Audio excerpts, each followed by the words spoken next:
and will do my best to make it available on YouTube so that others can see it, or that anyone can go back to particular parts and see it if they wish later, at a later date. Okay, Craig, over to you. All right. Oh, just I'm sorry, before I do that, can I also ask everyone to turn their video off for this part of the presentation, because it uses less bandwidth and has a slightly smaller footprint, and we can open it up again when we're in the Q&A. Okay, Craig, finally, fully, without taking anything back, turning it over to you. Thank you. Okay. So let me try and get this up and running. Can you see the first slide there? No. No. Ah, okay. Why can you not see that? Let's try that again. What about that? You had it working a little while ago. I did.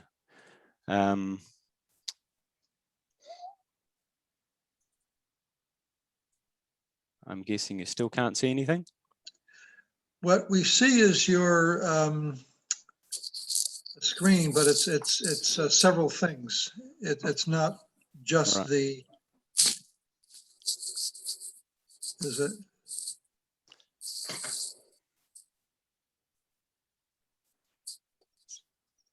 We'll get there eventually. Sorry, folks. Yeah, there's. So you can just see my face now, right? No, well, we can see your face on the side, and in the main part of the screen, we are viewing your screen. So there you go. Right. So now you can see it. All right. Perfect. Yes. Yep. Okie dokes. So I'll get into it then. Okay. So kia ora koutou. Good evening. Thank you for inviting me along. So an old series of events led to this particular talk. It started in the COVID-19 lockdown last year when I had my parents-in-law visiting, and I was discussing the woes of the world with my mother-in-law, and my mother-in-law then said, you need to talk to Pat Basket and she can help you write this stuff up, and maybe, she's got media connections, blah, blah, blah. And then Pat, then I'd then passed some information to Pat, and then Pat passed that information to Jack, and then Jack invited me to talk. So that's kind of the thread there.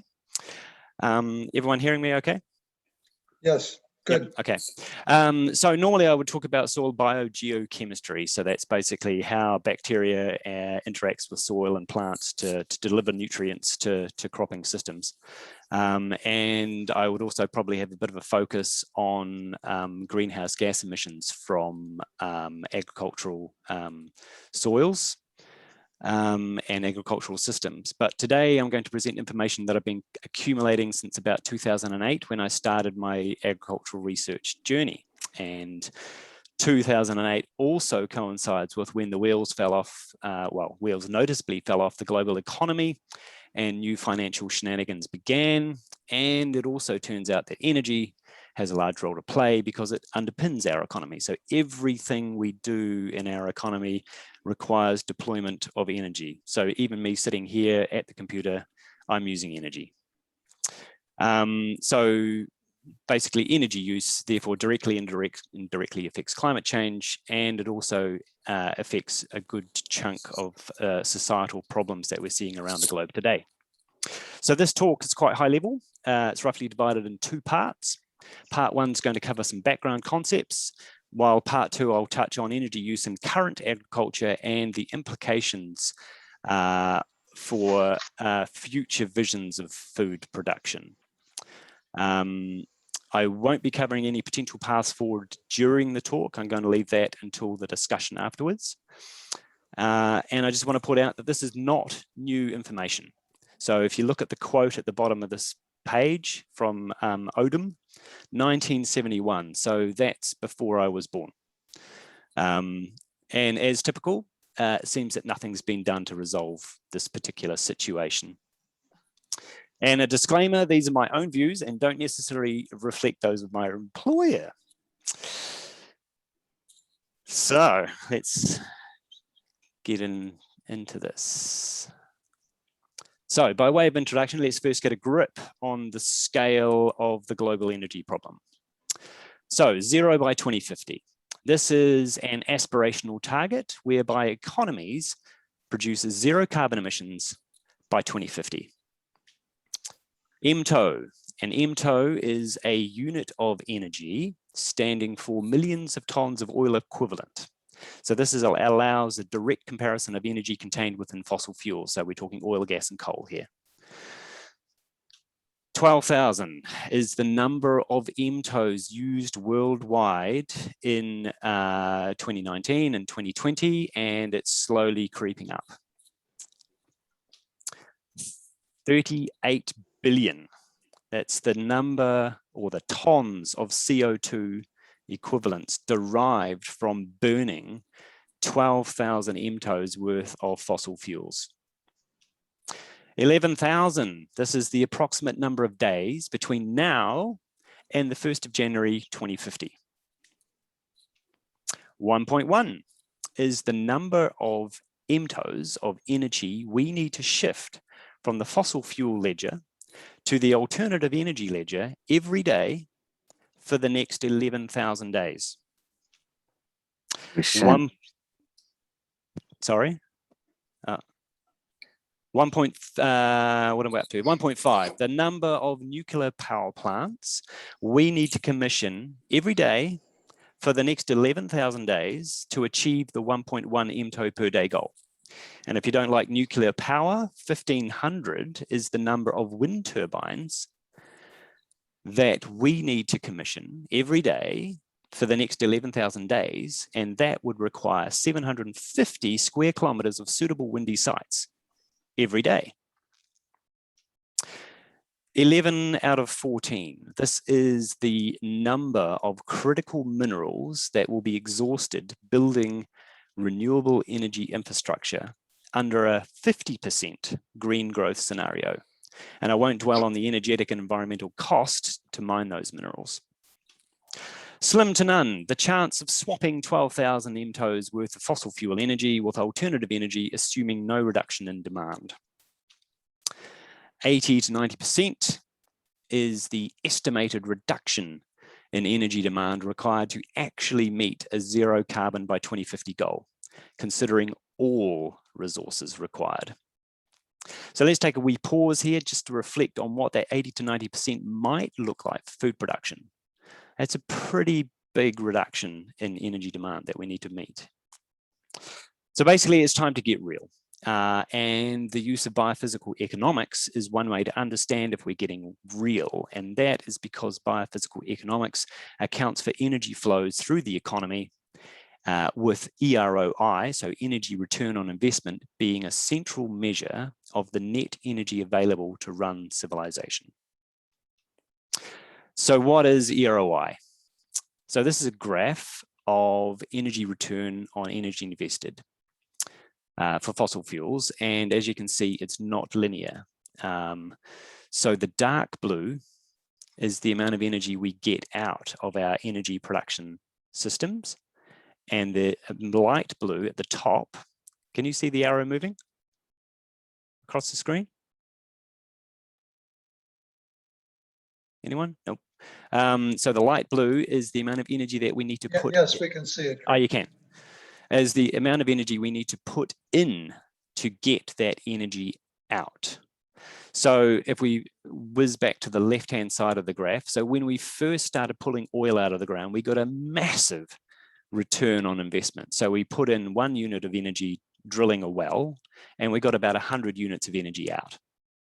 Now we're drilling deeper, we're drilling offshore, we're using new methods and technology, such as fracking, and all that requires more energy and dollars. So our energy that we get out of our energy exploration exploits is much lower now. So globally, the energy return on investment now ranges somewhere between 6 and 15. So we're putting 1 unit of energy in, and we're getting somewhere between 6 and 15 out, and that's at the point of use. So that's you driving up to the petrol station and putting the pump into your car. So that range, 6 to 15, it depends on how it's calculated and what's included. So we're close to what's known as the net energy cliff. And this cliff is where energy extraction becomes a waste of time and money, time and energy. So if you put in 1 unit of energy and you only get 1 out, it's completely pointless. There's no point in doing that. And it also is the point at time when energy acquisition becomes really expensive. If we overlay the population, so that's the green line there, we are currently still within an exponential growth phase, and we're not expected to reach our peak population until about 2060.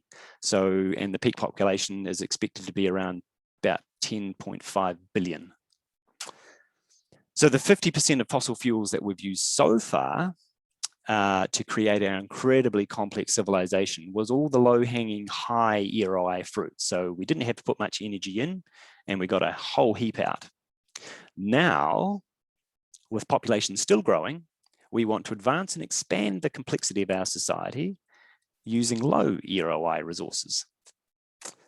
So most folks have very little comprehension of the truly staggering amount of energy that our current complex global economy requires, let alone the future expectations as our population expands. And I'll refer back to that second slide where I was talking about all those numbers. It's just a truly mind-boggling amount of energy that we use. So far I've been talking about oil. Can we run civilization on alternative energy? Theoretically, yes, but realistically, with current energy expectations, there's not a chance. Now, most of our alternative energy resources have relatively low ROI, and that's because of 4 main things. So there's upfront and ongoing energy needs. So that's for building, maintaining, expanding, and replacing the alternative energy sources that we have. There's energy requirements for new resource extraction and recycling. There's energy requirements for building overcapacity and storage to account for the intermittency. And there's energy requirements for maintaining the overcapacity and storage to account for that intermittency. And finally, we're up against physics. So the second law of thermodynamics, which is conversion losses. So if you think about an industrial process that requires heat, you're far better to take a block of coal and burn that coal rather than converting electricity to heat to then run your industrial process, because there's just too many conversion losses there. So the Achilles heel for renewables is the requirement to gather up dilute energy from vast geographical areas and concentrate it. And that's something we don't have to do for fossil fuels because nature already did that for us. If you want to know where fusion sits on this graph, it doesn't. It's currently energy negative. So we have to, the fusion reactions that we've managed to get going require more energy input than we get out. And if you want to know where geothermal lies on that graph, it lies somewhere between 1 and 9. So that's between biofuels and the and nuclear, let's say.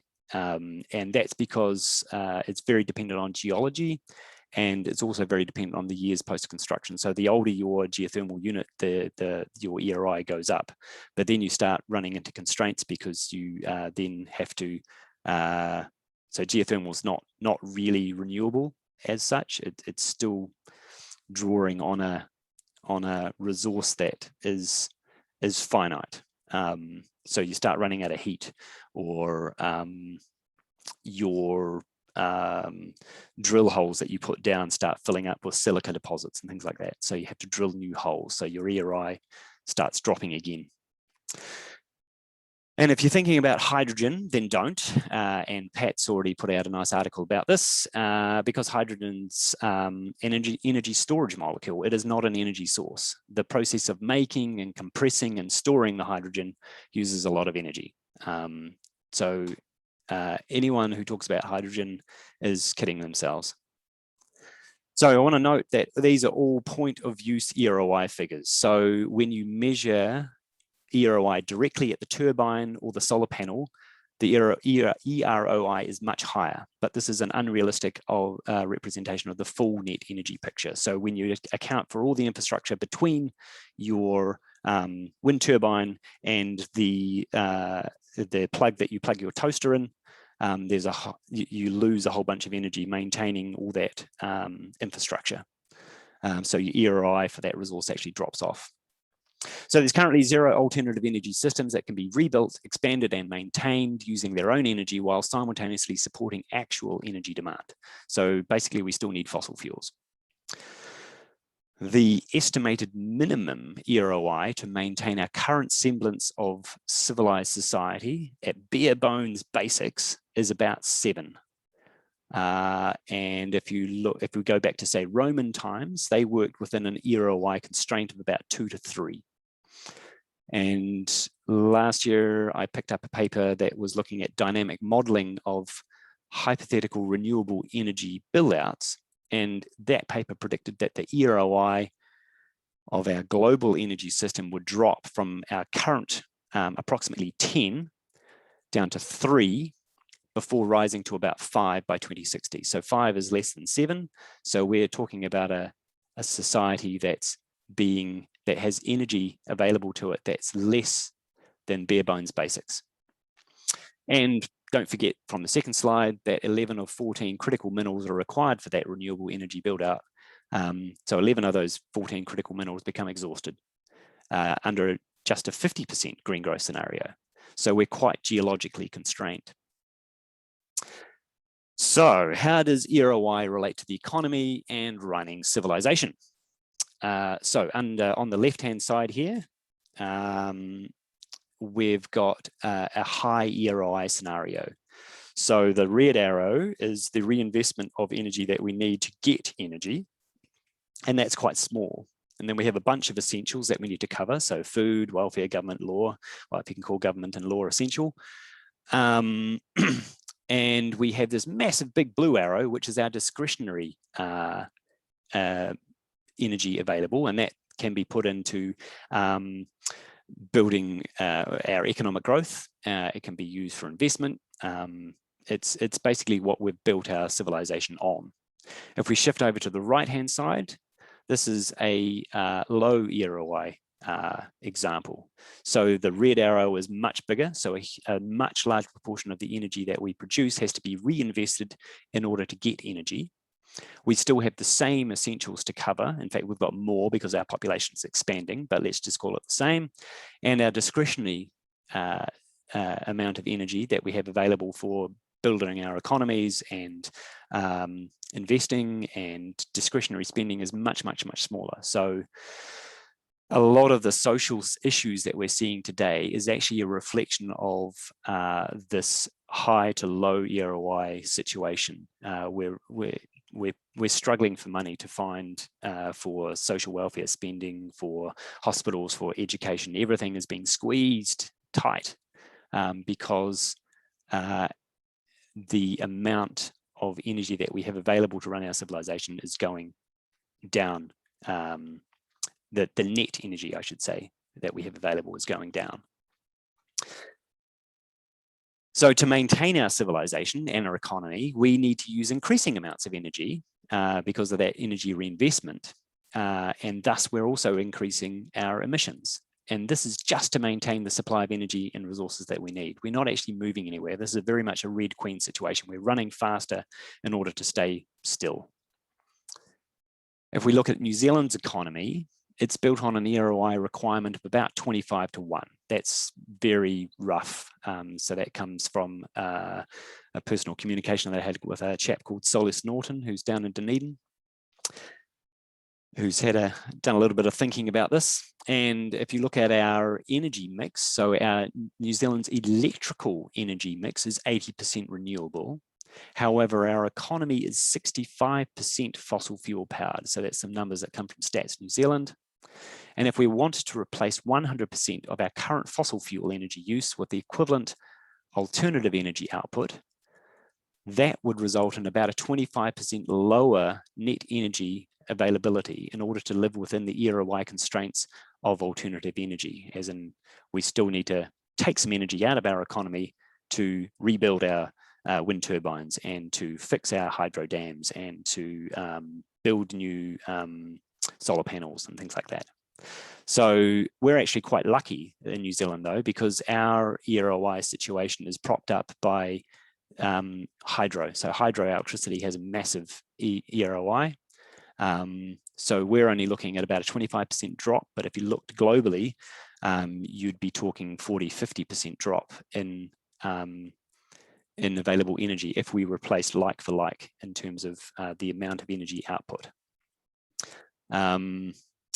And 25% doesn't seem like a huge number, but if you think about the COVID lockdowns last year, that represented only about a 7% drop in our energy consumption. So if you multiply that by 3, imagine the implications for our economy if we suddenly had 25% less energy to play with. So at this point in the talk, I would probably touch on emissions from agriculture and the need to lower agricultural emissions, but that story is quite nuanced. So we're going to try and save some time here, and we're going to jump into talking about sustainability with respect to energy use in agriculture. So what does EROI have to do with food production? So I'm using EROI for food loosely here, as it's a little bit different than the situation of pulling fossil fuels out of the ground, but it's a useful concept though. So basically what I'm trying to ask here is how much food energy are we getting out of our food production systems versus the energy we put in? So the energy we put in, I'm talking diesel for tractors, I'm talking gas for fertilizer production, I'm talking electricity for irrigation. So if you look at this cartoon, this comes from a physicist who I believe works in California somewhere, and did a little bit of back of the envelope calculation, and he came up with some numbers about what the EROI of our current foods and past food production systems look like. So hunter-gatherers are looking pretty good. So they don't need to expend much energy in order to gain a lot of energy. So they'll go out and kill an antelope or whatever and bring it back to the tribe, and they've got a lot of time to sit around and around the campfire and tell stories and sing songs. Then we had the first agricultural revolution, and that's when we started creating villages, and we started planting grains, and our EROI dropped substantially to about 2 or 3. So we're talking probably sort of up to the end of Roman times sort of type situation here, a bit beyond that. Then we move through time and we get to what they call advanced grain agriculture. So this is probably Victorian England sort of type times, where we started applying a little bit of technology, and we'd improved genetics and things like that. And that type of agriculture could support about 2 billion people. And then we had the third agricultural revolution, which is also known as the Green Revolution, where we went big time into harnessing fossil fuels. We also had some changes in other technology and genetics, and now we are, with that system, we're currently feeding 8 billion. But as you can see, the EROI has dropped below 1. So we're putting more fossil fuel energy in terms of calories than what we get out in food calories, which is not ideal. If you look at ocean fishing, 0.1. So we're putting 10 times more energy in than what we get from the fish that we're eating from ocean fishing. Aquaponics is even worse. So that's not a very good picture, really. And if we go back to our alternative energy future, if we assume that the alternative energy becomes sustainable and technology improves, and that we achieve, say, a global EROI of about 10, what happens if our food production chains have an EROI of 0.1? So that's basically means civilization falls over, because all of our net energy will go solely into food production chains. We can't do anything else. Our economies collapse. So I looked at this cartoon and I thought, well, is that really true? And I decided to try and come up with a New Zealand example. So I looked at what the rough energy return on investment for a loaf of bread in your pantry could be in New Zealand. So this graph comes from a chap called Andrew Barber, and he was looking at LCA. So LCA stands for life cycle assessment. And he's presented this graph as greenhouse gas emissions per loaf of bread. And as you can see there, for a loaf of bread in New Zealand, we produce about 1 kilogram of CO2 equivalents, which is not particularly meaningful to me. Greg, we don't have the new slide yet. Oh. You don't have the new slide. I don't know how to fix that. There it is. Thank you. You've got it? Yes. Okay.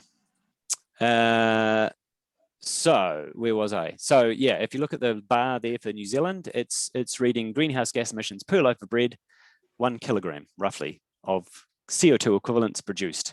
And if you look at the colors there, so you've got maybe 25% of your energy is, your CO2 emissions comes from the retail and consumption. About 50% comes from storage and processing, and the other 25% roughly comes from pre-farm and farming processes, and there's a tiny wee bar there for transport. Can you see the picture of the envelope there, Jack? Yes. You're right. Okay, so that's my back of the envelope calculation for what the EROI for New Zealand breed is. So it is approximately 0.75. So we're putting, for a plant-based food, we are using more energy than what we get out of it. And that's based on just a standard white loaf of bread produced under New Zealand conditions. And I've removed the field greenhouse gas emissions from this equation. So I've got rid of the nitrous oxide emissions and the small amount of methane emissions that you get from producing the grain.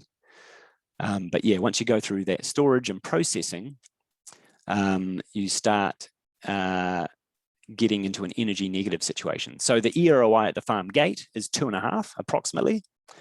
And despite the sun-derived free energy subsidy that you get from that, once the grain leaves the farm, is processed in the final consumer product, you've driven to the supermarket, picked it up, taken it back home, put it in your pantry, you're now in an energy negative situation. So this leads me to think that an all-plant diet requires significant processing, has major sustainability issues from an energetics perspective.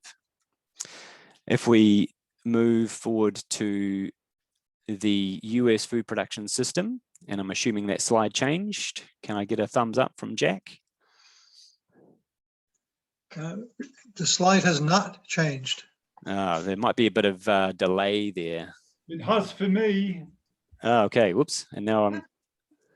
So this is energy. So there should be a graph there that says energy use in US food production.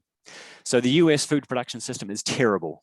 They're putting about 14, well, actually because of the declining EROI situation, it's now about 16 calories of energy that goes in for every calorie of energy that comes out. So their EROI, when you remove the food that's wasted, is less than 0.1. So again, going back to our alternative energy powered world, this is completely unsustainable and would leave no room for running anything else in our economy apart from food production. So it's not looking particularly good.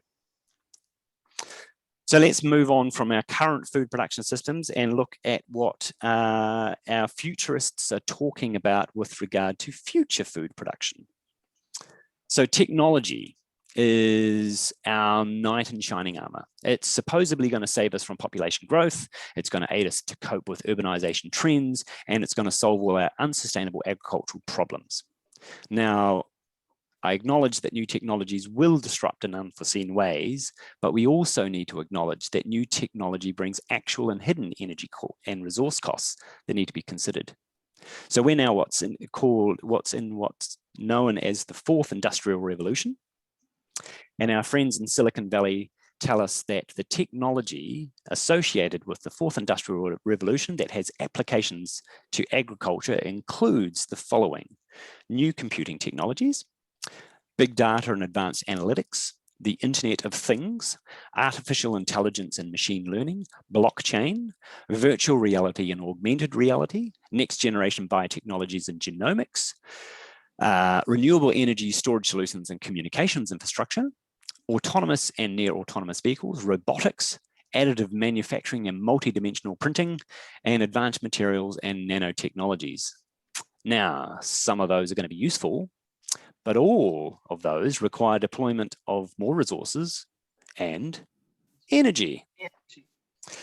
You might say, but there's new energy sources on the horizon, but I would say, yeah, maybe, but wouldn't it be better to follow the precautionary principle and assume that new energy sources are unlikely to materialize? And that way, even if new sustainable high EROI energy unicorns do arrive, we're in a far better position because of our earlier wise decisions about energy conservation. So let's jump into some examples of the EROI implications for future food production, such as urban and digital agriculture. So if we move to the urban environment first, and I'm hoping the new slide has come up for everybody, verge and backyard farming is one thing, as it still uses free energy from the sun. But given the EROI projections of future energy sources, controlled environment farms like those promoted, such as vertical farms, and if the new slide has come up on the left-hand side, there's a picture of a vertical farm. These systems don't seem particularly smart to me. Now, Singapore, for example, has a vision to locally produce 30% of their nutritional needs by 2030 using 1% of their land area. This is their so-called 30 by 30 initiative. But if you do the math, and I didn't do this, a colleague of mine did this, who was very excited by the concept of calculating this. He calculated that to produce just 1% of their vegetable requirements would require 7% of their projected annual electrical generation capacity for 2040. And in 2040, Singapore's electrical energy mix is still projected to be 90% gas-fired. So they're using an enormous amount of energy to produce just 1%. So to get to 30%, can you imagine how much energy that would produce? And most of that energy is required for suitable lighting. So basically, we're replacing the sun, which is free, with LED lights. And last year, Cornell University, so that's one of the top agricultural institutes in the world, they produced a study which labeled large-scale controlled environment agriculture in urban areas as environmentally irresponsible. And that's pretty light words, really. It's completely stupid. So new foods: algal milk, jellyfish, insect protein, the impossible burger, lab-grown fish, yeast protein. These are already things, and they're all promoted as sustainable food compared to animal farming from an environmental perspective. But what is the true EROI of the industrial scale facilities required for the production and distribution of these products? Are we simply emission swapping? Are we swapping on-farm emissions to energy-derived emissions from the factory? And what is the balance? So the IEA suggests that by 2040, 30 to 50% of our electricity is going to be coming from renewables. But those renewables still require fossil fuel input in order to aid building maintenance and recycling and peak load offsetting, etc. So we can basically assume that there will be a significant indirect fossil fuel emission from these modern protein factories. So I don't actually know the balance. I haven't done the math, but I just want you to contemplate what food production and diet choices we have. So if we take again, jump back to New Zealand and we look to the dairy industry. So there's a lot of promotion about meat and dairy replacements at the moment. Would de-intensification, better pasture and feed management, and moderation of meat and dairy consumption be better energy and resource-wise than these modern protein equivalents? And the option that I've just put up there has zero requirement for new industry. We've got the farms already. It has zero requirement for new infrastructure build, and it has zero requirement for new resource consumption.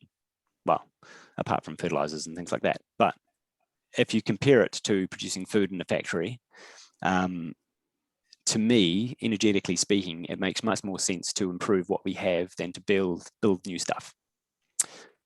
And also, how should we look at food? So again, taking a New Zealand dairy example, when you compare New Zealand milk from a nutritional point of view, rather than volume, our milk currently beats plant-based substitutes on almost all environmental metrics without changing anything. So our water quality is terrible because we're over-intensified. But from a nutritional point of view, when you look at that milk, actually our milk is better. So what can we do in New Zealand food production systems to improve the environmental situation and make our milk even better than better? So food production contexts are really important. So you shouldn't really believe everything that you read, because there's a lot of nuance and information missing from a lot of the stories that you read, especially from an international context. So if vertical farming and new foods potentially fall over due to energy supply constraints and emission swapping, what about more conventional farms? What are the latest developments envisaged to make current farming models more efficient and sustainable?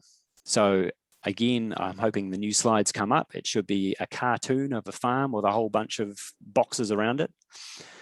But basically, that picture is the top 100 companies vying to digitize farm productivity and efficiency. But my immediate question is, what energy source is going to run these digital farms?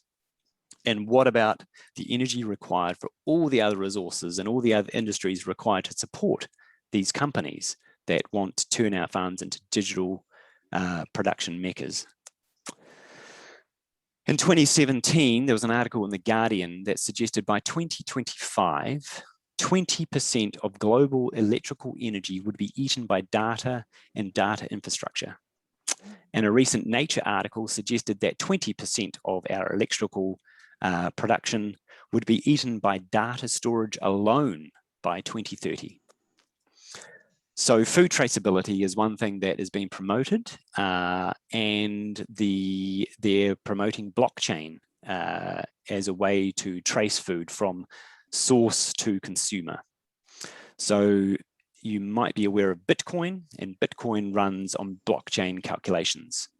Last year, the calculations required for Bitcoin used as much energy as Norway and produced as much CO2 equivalents as the London metropolitan area. So to use blockchain to trace food seems, again, a completely stupid use of energy, in my opinion. So applications such as precision agriculture could save energy because we can deliver smaller, more localized quantities of fertilizer, agrochemicals, and water. But I wonder whether the energy savings will be offset and surpassed by the energy requirements to build and maintain all the complex electronics and infrastructure enabling that precision decision making. So we could be shooting ourselves in the foot, replacing somewhat manageable methane and nitrous oxide emissions in one place on the farm with direct energy emissions from factories and building stuff, basically, to supposedly improve the efficiency of our farming systems. So this is the final slide. We have this pervasive hope that technology is going to save us from physical limits. But I struggle to see how we're going to build, run, and maintain all this new complex infrastructure truly sustainably and equitably as per the UN Sustainable Development Goals. in an energy constrained world with a projected population of 10 to 11 billion. Food production is a fundamental part of our global civilization, and it's going to fail to deliver in the future if we do not sit back and have a bit of a rational think through the broad scale implications of this energy economy environment nexus. The idea that we can transition to alternative energy while maintaining our current level of energy consumption and produce nutritionally adequate food, even in small amounts, in controlled environments, is completely fanciful. So for agriculture, basically, I'm pushing a sensible use of resource and technology agenda here, but it makes a lot more sense to me energetically than the fourth industrial revolution agenda. So there's quite a number of ways that we can improve the energy status of the food production chains we have now. And actually a lot of those improvements can be made off farm. So that's something that I can't do. That's something an engineer has to do. And of course, this all assumes that we have a stable climate and ecosystems in which to produce food. Without that, we possibly face extinction through habitable ecosystem loss. So my take-home message basically is use resources wisely. And yeah, what decisions do we need to make today to navigate this transition ahead? And will those decisions be rationally informed with realistic expectations to keep us within the finite boundaries of our planet? And which technology applications will be beneficial with regard to actually lowering energy footprints and emissions? And I don't think a lot of the technology that's been put up will do that. And the last note that I want to put out there is to stop beating up the farmers. So agriculture is non-negotiable, and agriculture can be a big part of the solution. So we need to help our farmers and support our farmers and our growers if we're going to make a meaningful transition. So that's basically all I've got to say, Jack. Well, I'm sure that's not all you have to say, but that's a great presentation. Thanks very much, Craig. What I'd like to invite the participants is to put your questions into the chat at the bottom of the Zoom screen. And we'll try to get through as many of those questions as we can. Craig, I'd like to start off by going back to the very beginning when you're showing us the amount of wind farms or nuclear reactors that would be required to replace fossil fuels. Yep. And it all assumes that we need to continue the same level of energy consumption that we're currently using. Exactly. Yep. And obviously that assumption is totally untenable. Yep. That we really need demand reduction. Do you have any suggestions about opportunities for demand reduction in our food production? Yes. So there's there's 5 main areas that we can probably look to with regard to that. So we can save food. So we can substantially reduce the food waste that we have. So the rough calculations out there at the moment is that the amount of food that we produce today, if we were all vegetarians, would be enough to feed 14 billion people if we didn't waste any. So that's unrealistic. So let's just dial that back. Let's say that we can feed 12 billion. And we can dial that back a little bit more and we can say, okay, well, let's have a little bit of meat.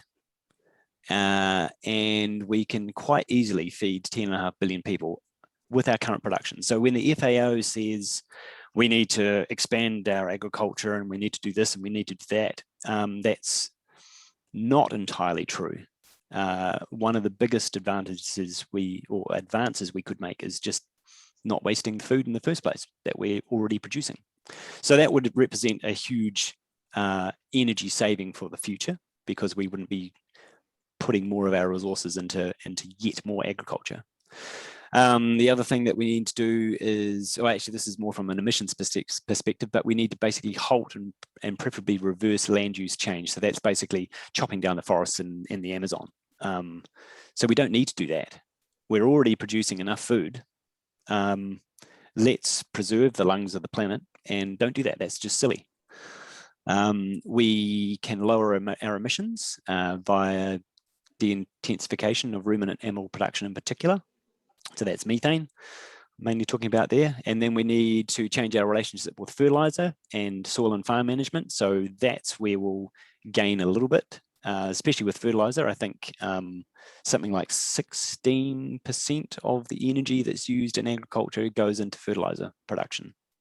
Don't quote me on that figure. I can't remember the actual number, but it's something like that.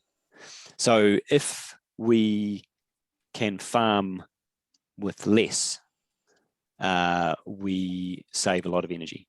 And if we use our tractors less, for example, we save a lot of energy. But diesel use in our agriculture system is actually quite small. Something like if you take an LCA approach, so this life cycle assessment approach, about 4% of the emissions from agriculture are derived from fossil fuel use. Most of the emissions in a land use in a life cycle assessment come from those field emissions of methane and nitrous oxide, and nitrous oxide is coming from overuse of fertilizer. Okay, a question about food preparation in terms of using raw foods rather than processed foods. Yep, most definitely would save a lot of energy there. So again, that bread example that I gave, if you think about the process to get from grain through to a loaf of bread, you've got to go to the mill, you've got to grind the grain, then you've got to take that flour into the bakery, and then you've then using electricity most likely, or gas probably as well, to bake the bread. Then it's trucked out to the supermarkets. That's actually a pretty low energy use, is getting out to the supermarkets. The biggest gain would be for you to cycle to the supermarket instead of driving to the supermarket. Or some people have this idea that they need to put things in the fridge, but actually a lot of things stay quite fresh on the bench. So you can save energy by having a smaller fridge, or using your resources a little bit more wisely. Plant a garden, plant a vegetable garden. Exactly. That's right. Zero transport cost. Yeah. I came across a study recently on the same theme about localizing egg production, and again eliminating all of the the storage and the processing and the refrigeration, and it was several factors, a difference in terms of the ecological footprint involved in the sort of industrial egg production that we currently have through the supermarkets.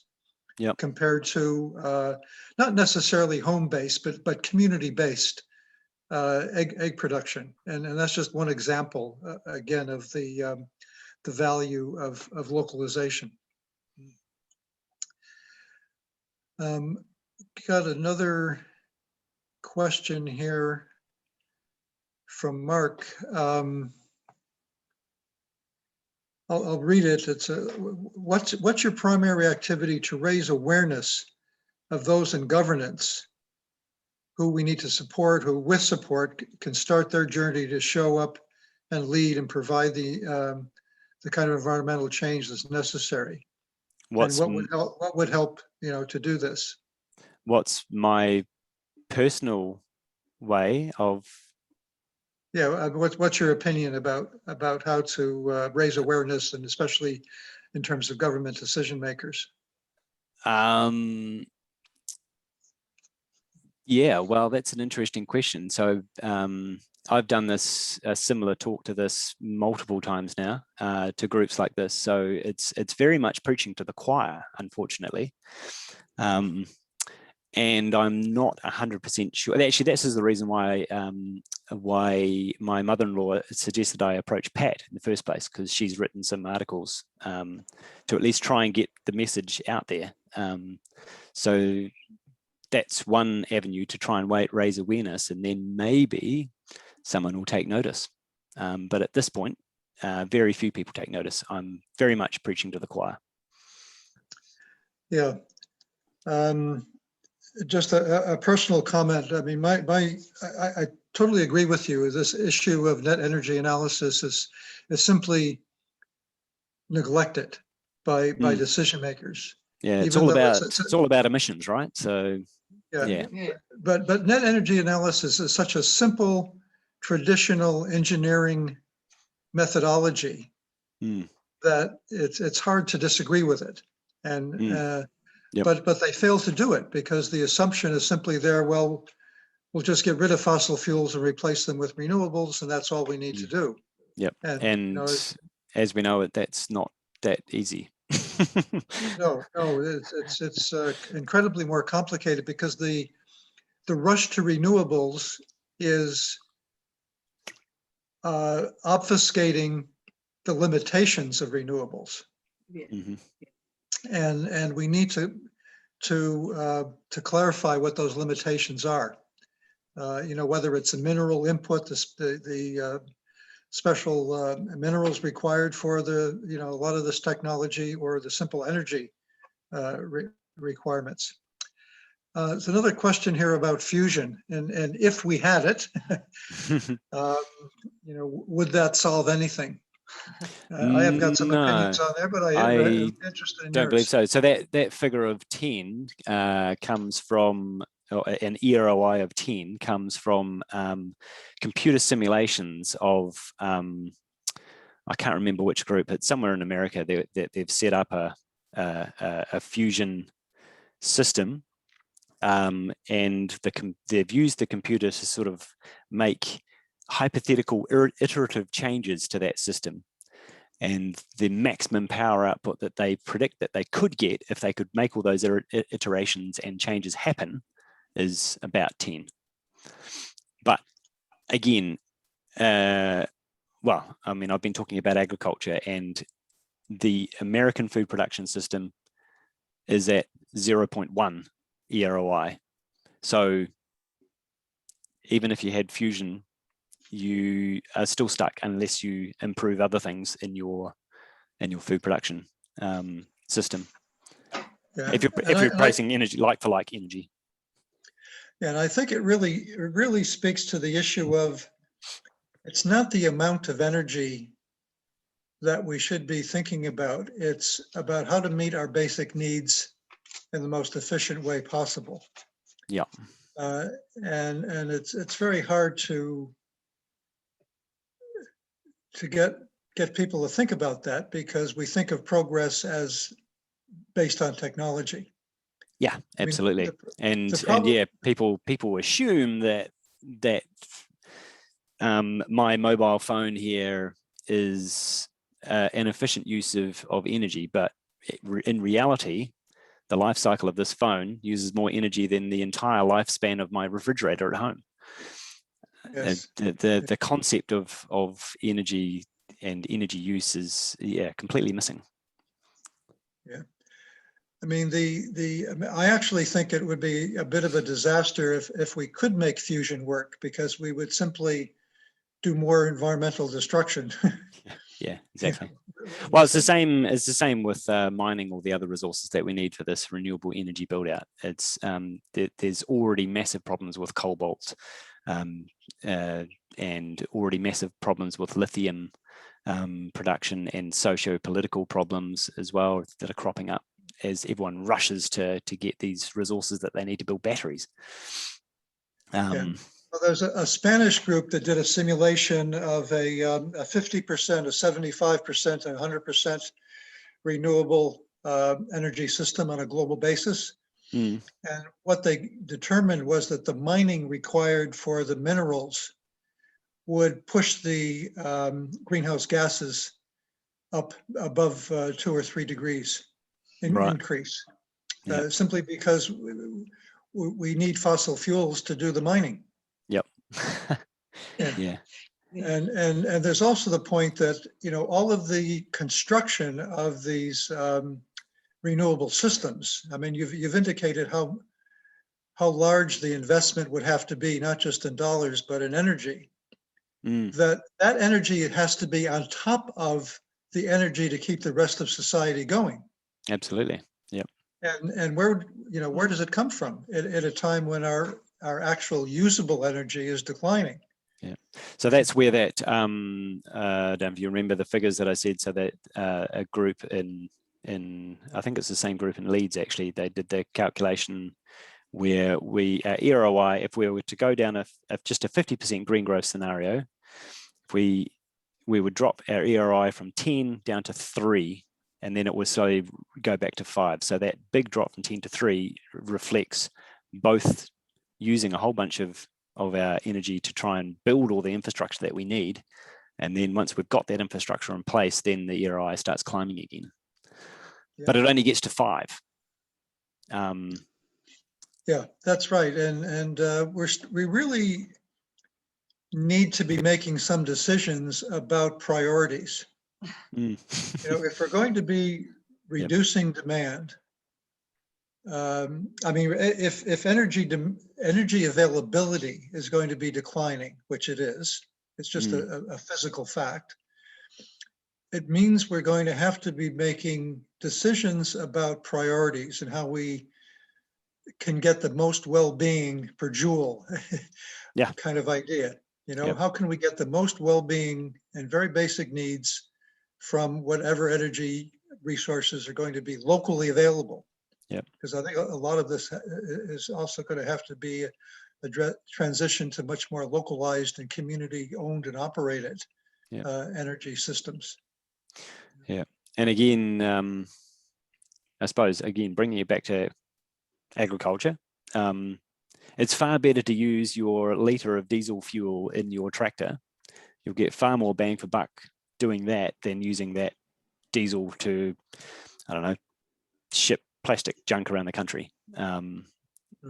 Yeah, it's a much better utilization of that precious resource. Yeah. So another question here about the role of movements like regenerative agriculture and urban farming, and whether there's any information about net energy analyses of these sorts of agricultural approaches. As far as I know, there isn't any net energy analysis of those systems, but intuitively, it kind of feels, because their focus is on reducing inputs, intuitively, it feels like their energy consumption would go down, would be less than a conventional system. And the same is true for emissions as well. They're likely to go down. But again, nobody's done any, as far as I know, and I haven't done an exhaustive search, but as far as I know, nobody's done that comparison to see if you transferred yourself to a regenerative agricultural system, then you had lower emissions. But it feels like it should, intuitively speaking to me, just because of the way they're operating their systems. It might actually be a good place to show that short video, Jack, that I was talking about, because that's about a regenerative system. How long is that, Craig? It is under 10 minutes. It's about 8 minutes, I think. Okay, I'd just like to make a comment about the idea of regenerative or you know, urban agriculture, and that is, it implies a lot more human labor. Yep. But again, and we are actually, as we were discussing a little earlier, very energy efficient. Yep. And you know, prior to the fossil fuel era in the beginning of the 20th century, when it really started to escalate, most energy in society was provided by human labor. Yep. And animal labor. And I suggest that we're going to have to be thinking about going back to that. Yep.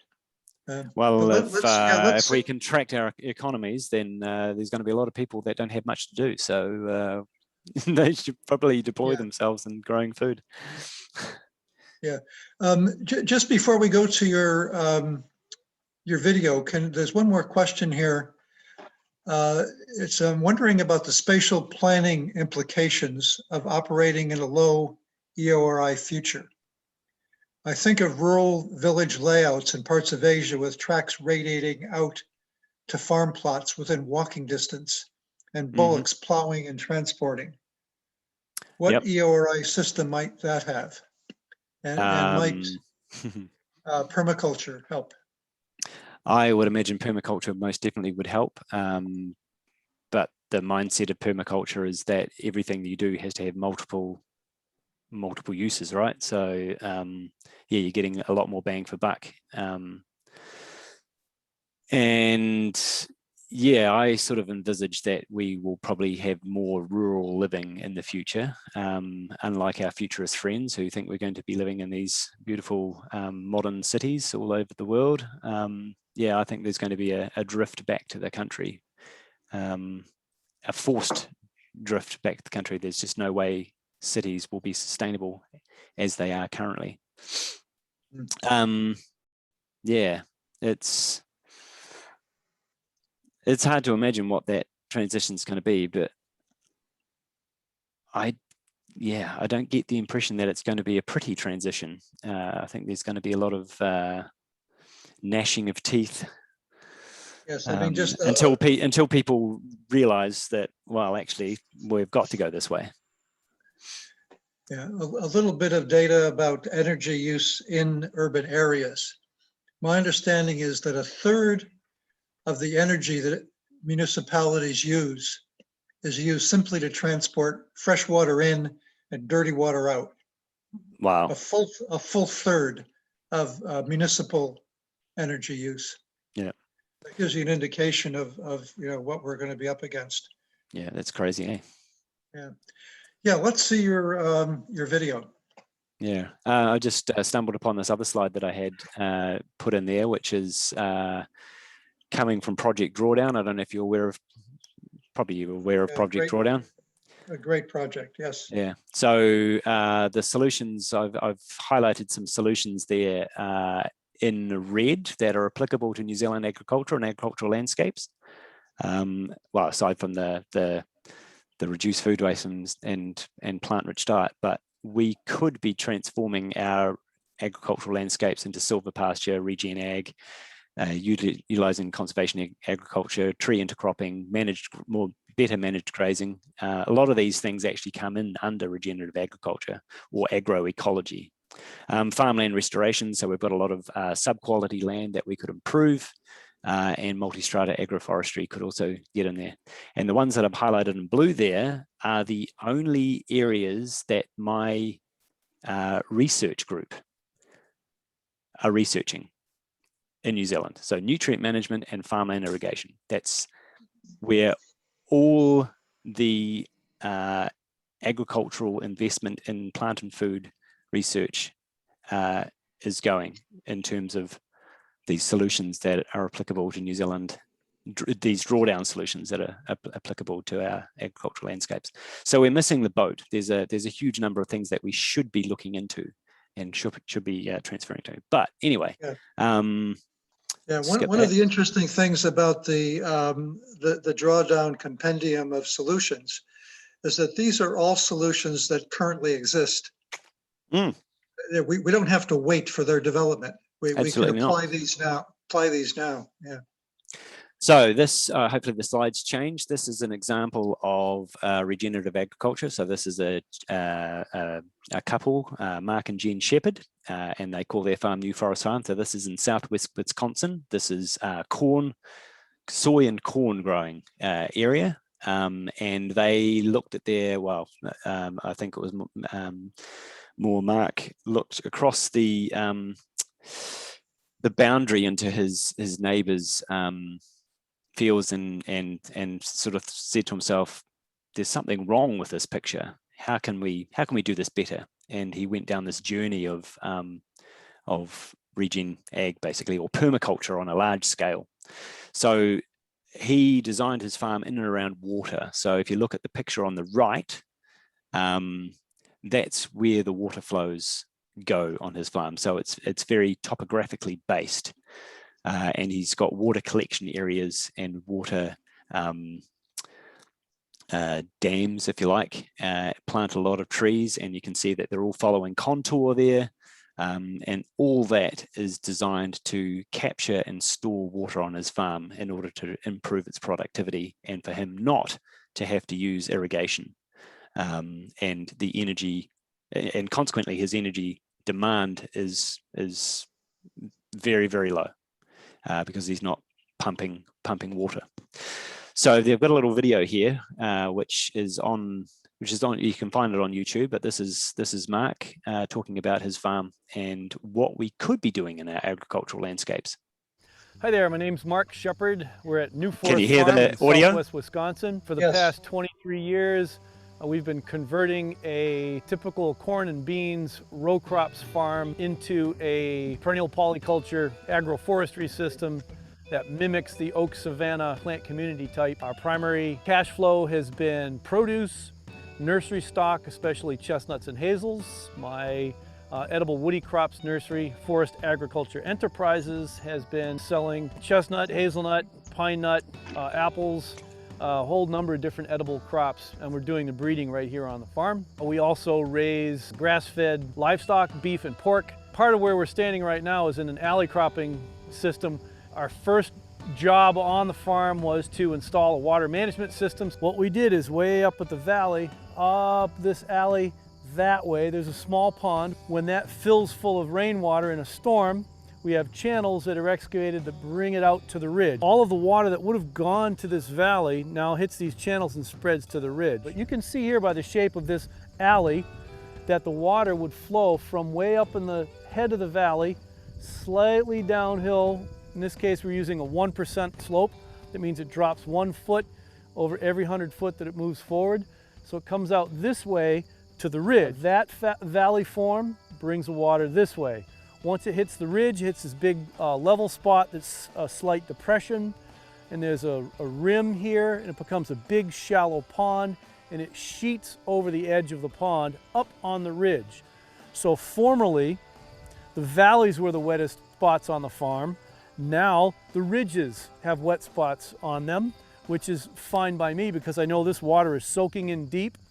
And who's benefiting from the water being soaked in deep are all of the chestnut trees up on this ridge, for example. The asparagus gets it as well. And of course, everything is alley cropped. This happens to be alley cropped with chestnuts. Hybrid chestnuts, they're Chinese-European crosses. The Chinese chestnuts have typically not been cold hardy enough here in Southwest Wisconsin. As I keep bringing more genetics onto the site, it seems that my hybrids are appearing to be more and more Chinese. My original thought is we would take the cold hardiness of the American chestnut and the blight resistance of the Chinese chestnut. When we cross them, we'll have a cold hardy blight resistant. The ones that die from the blight, we know they're not resistant, and that's okay, let them die. Then the ones that freeze to the ground, we know that they're not cold hardy, and that's fine. The survivors that we've treated with strategic total utter neglect, stun, the survivors are the ones that are suited for this site. And then of course we select for the ones that reproduce really young in their lives, and then the ones that produce the heaviest crops. So this is alley cropping with an annual crop. If you'd like to see alley cropping with a perennial crop, we can walk right over here this way. All right, here we are in one of the alleys where we're growing asparagus as the cash crop. In the alley, we have 4 such alleys. Chestnut is on either side. Approximately 2 acres of asparagus, so that's 2 football fields worth of asparagus.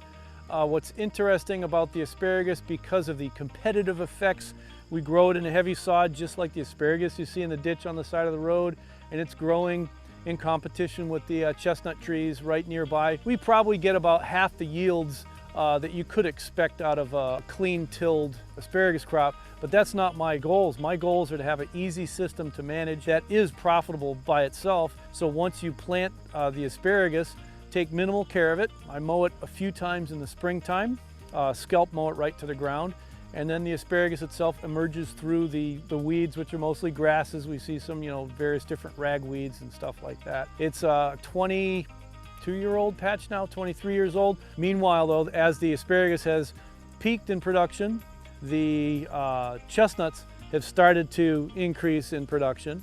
And now as the asparagus starts to decline, the chestnut yields are increasing even more.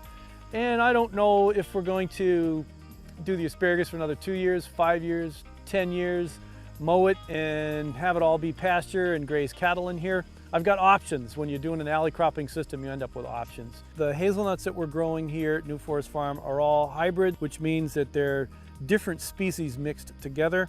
We've got European American, we have beaked, which is also a Native American type. The two plants have dramatically different growth characteristics. The American hazel is a rounded shrub form. Both European and American are multi-stem.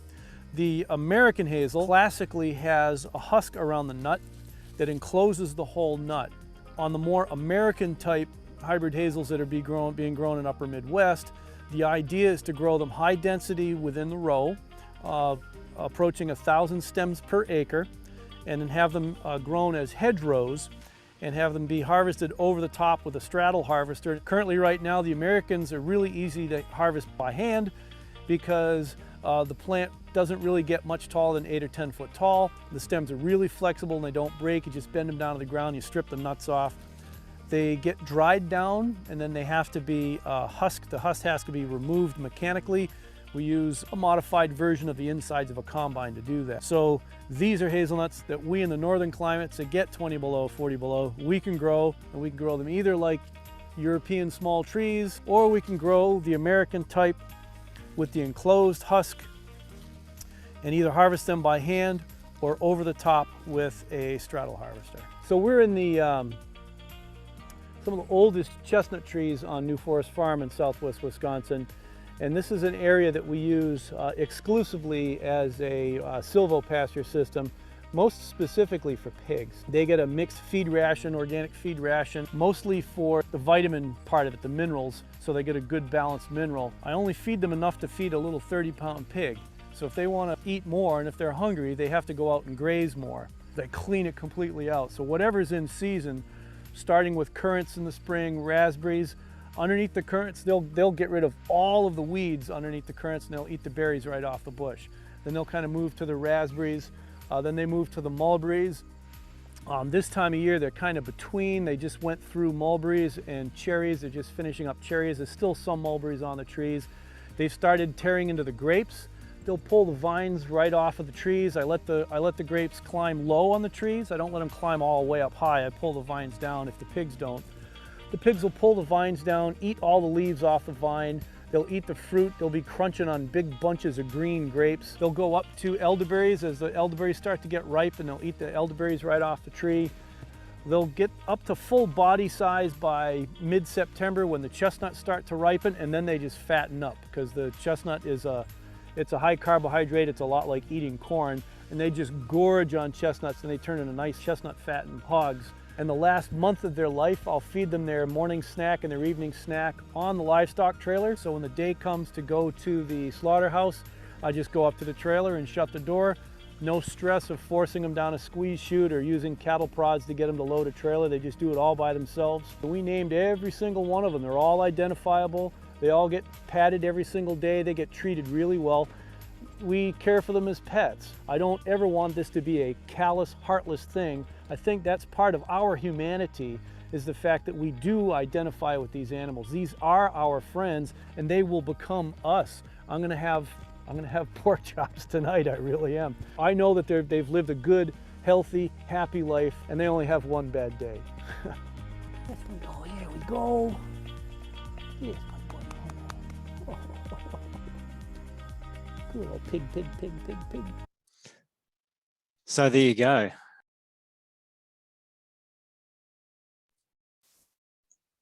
Yeah, it's a great example of someone who's connected to a piece of land and who understands the strengths and weaknesses of that particular land and how to manage the natural processes, Exactly. rather than trying to impose a industrial model on it. but it does give you some hope that there's people out there that are doing amazing things. It can be done. I've actually got that guy's book, and he's done a calculation of the number of calories or the amount of produce that's coming off his land. He's far more productive over his entire farm than his neighbors, but for individual crops, his productivity is lower. But that's usually the argument that's made. It's like, oh, conventional agriculture has higher yields. It's like, yes, that's true, but when you have a three-dimensional system like that, he's got massive production. All those nuts and things, it's just, yeah, phenomenal production. Yeah, no, it's a lovely example. Yeah, I mean, it also speaks to the issue of corporatized farming, which is really profit driven, and the uniformity that requires, at least in their minds. Yeah, and that digital agriculture example that I gave during the talk is a further advancement of that industrialization, and yes. it's it's not a good direction. It has no ecological. There's no consideration of ecology or biology in there. It's a very much inputs in and outputs out model. Yeah, and I was really taken by the low net energy produced by fisheries and aquaponics. Yep. I had assumed that it was much higher. Yeah. So that was. So again, we have in New Zealand, we've got a massive investment within PFR. Actually, the government's given us an awful lot of money for offshore aquaculture. So we have all these environmental situations starting to occur with our inshore aquaculture system. So basically, too much fish food is coming out of the system and polluting our coastal waterways. So the solution is, well, why don't we put that offshore? And we have a much bigger area there. Dilution is the solution to pollution, among other things. I'm being a bit facetious there, but again, in my head, I'm like, well, okay, now you've got to either travel out there and look after these fish, or you need to have a highly automated system in a very harsh and violent environment, which is the open ocean. And it's just nonsensical to me. Again, it's just huge amounts of energy going into that and resource for what? The so-called blue economy. And it's like, well, surely we can do that better. Yeah. Well, I mean, the good news about those sort of things is that there's some understanding that things have to change. They're just changing in the wrong way. Yeah. But if we can keep pointing out some of these difficulties and limitations, hopefully, we can steer the decisions and the investment toward, the more regenerative and constructive outcomes. Yeah. So that's a very politically hot potato. There is quite a lot of pushback within the regen space from scientists who have spent their whole careers looking at soil chemistry and soil physics and things like that, and they basically say, regenerative agriculture can't happen. It's mining the soil, and we've done all this research. We already know that we've got really efficient systems in New Zealand, and blah blah blah. Anyway, they're really against it, and then you have the practitioners on the other end who are just trying things out at this point. There's some people that are more further down the track than others. And yeah, there's this real dichotomy of well, it's basically being painted as believers and non-believers. That regenerative agriculture is a religion, essentially, and it's going to ruin our farming systems. And you've got to feel sorry for, so there's a recent white paper put out by Landcare, and the scientist who was mainly spearheading that, has just been hammered with totally unproductive and unwarranted criticism and even character assassination. It's just like, can we have a sensible adult conversation about this? It's maddening. It really is. Craig, what was the land care report? It sounds like it was an interesting and important thing that we should know. So if you go to Our Land and Water, which is one of the national science challenges that... Sorry, say again, please. Our Land and Water. So it's one of the national science challenges that the National Party brought in. Mm-hmm. So there's 10 challenges there, and actually I'll you should be able to just do a search on their webpage for regenerative agriculture. Will come up. Let me see if I can find it.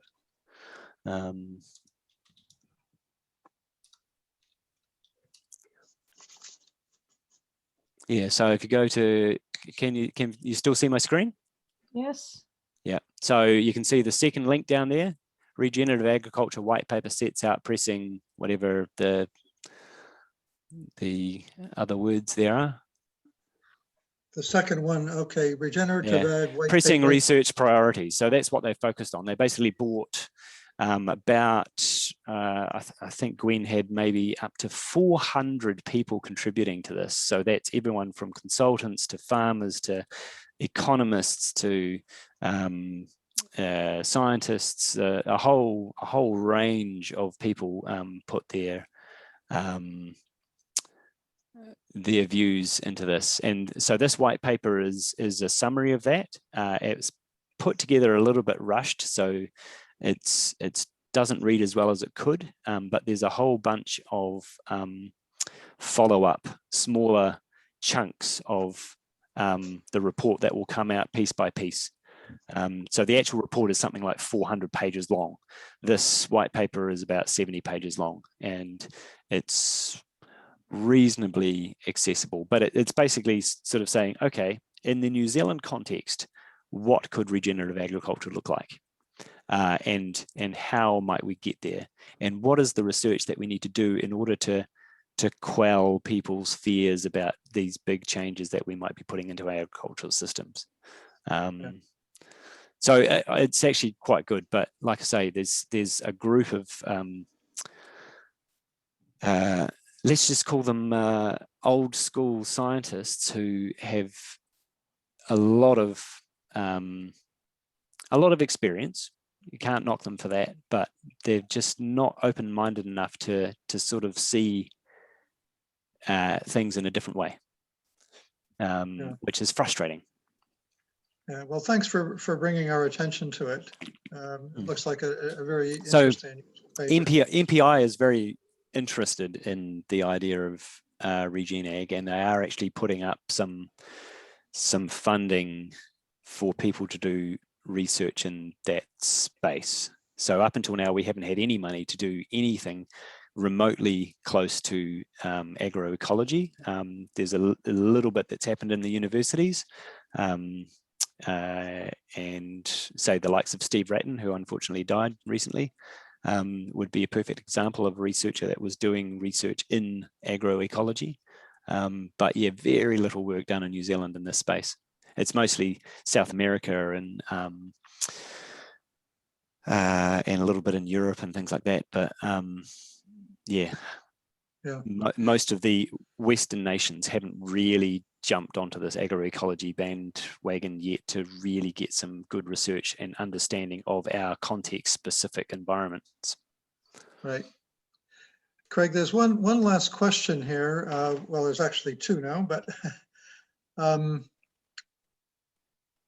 one question is, what did you tell the Climate Commission? What was your feedback? My feedback was very politically distilled to something that I hoped would be a little bit more palatable, and basically said, we need to rethink our agricultural systems, and there's plenty of ways that we already know of how to do that. We need to promote those those directions and try and move forward. So actually Dougal is probably online here, is he? Yes. So yeah, so I've contributed to the Wise Responses response to the Climate Change Commission, and yeah, there's probably a paragraph in there from me that basically says we need to pull our heads in and have a real serious think about how we can get away from our very industrialized agricultural mindset and be a bit more ecological. Yeah. But Good. it'll probably fall on deaf ears. I actually have no faith in policy, to be fair at this point. Well, I think it just bears repeating and repeating and repeating. So don't give up. And there's one final question here. It is from Dougal, and that is: do you see a role for soil microbiology in contributing to the EROI dilemma? Absolutely. So again, from my own research experience, I've been at Plant and Food now for 10 years and have done very little of what I would call meaningful research in properly understanding and providing answers for farmers on these agroecological problems. So if a farmer came to me and said, what are my soil microbes contributing to my farm productivity, I wouldn't be able to tell them. I wouldn't be able to give them an answer. I'd be able to give them a bit of a fluffy answer, but because I haven't actually got any had any chance to do some proper research, I would struggle to answer that question. But say, for example, in fertilizer, we know that we have rhizobacteria. So they sit in nodules on plants like clover, for example, and fix nitrogen for the plant and for the localized environment around them. But there's also this huge ream of bacteria that can do that without being associated with the plant. So these are called free living nitrogen fixers. How do we encourage those bacteria to do their job better, so we can cut fertilizer use? We might be able to even remove fertilizer completely if we can really ramp up the activity of those particular bacteria. And it could be as simple as what the regenerative agriculture people promote, which is to have a massive plant diversity, which then feeds in a much wider diversity of organic carbon, liquid carbon into the soil. Those microbes then respond to those carbon sources. And when you're building biomass, you're also needing nitrogen. So they'll be fixing nitrogen and delivering organic nitrogen into the system instead of mineral nitrogen. So when I'm talking organic nitrogen, I'm talking organic molecules that contain nitrogen, which bacteria then break up and release the nitrogen for the plant, versus mineral nitrogen, which is stuff that we add in the bag. So that's ammonia and nitrate predominantly, or urea would be another example of a mineral nitrogen source where we're basically creating it and putting it on the paddock. So we've circumvented that whole cycle by adding fertilizer. So yeah, microbiology could have a massive role to play in that EROI dilemma, because we can harness the biology to do a whole bunch of the work for us. I suppose the first thing is simply to recognize that the bacteria are the real farmers.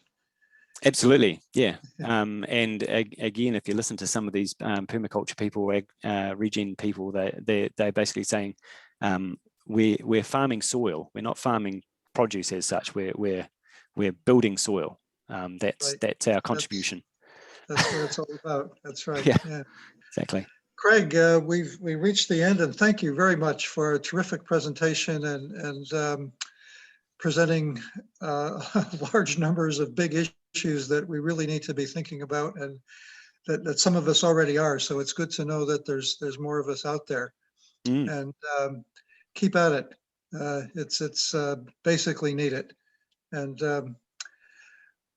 we hope to put this presentation up on YouTube in the next few days.